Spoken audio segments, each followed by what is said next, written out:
Hi అండి. ఈరోజు మాఘ పౌర్ణమి. మాఘ పౌర్ణమి రోజు మేము సూర్యమూర్తి నోములు చేస్తాము. అయితే కొన్ని అనివార్య కారణాల వల్ల మామూలుగా దేవుడికి పాలు పొంగించి పరమాన్నం చేసి పూజ చేసుకుంటాం. మేడ మీదకి పట్టుకెళ్ళి ఎండలోని దేవుడికి చూపించి పట్టుకుంటాం. ఇగో చేశానండి. సెల్ ఛార్జింగ్లో ఉండిపోవడం వల్ల పాలు పొంగినప్పుడు చూపించలేకపోయాను.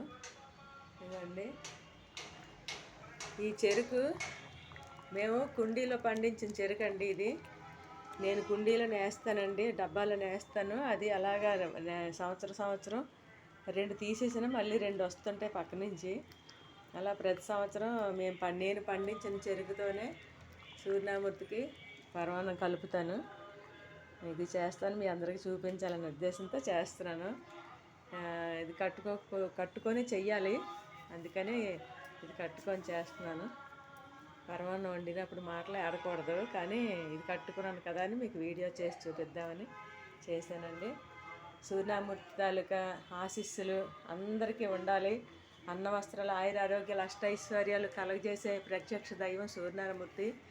అందరూ కూడా దండం పెట్టుకోండి, హ్యాపీగా ఉండాలి. అందరూ బాగుండాలి, అందులో మనం ఉండాలి. అనుకున్న రోజునే భగవంతుడు ఎప్పుడు చల్లగా చూస్తాడు. అందరినీ చల్లగా చూడాలి. బాయ్ అండి, మీ గుణశ్రీ అక్క.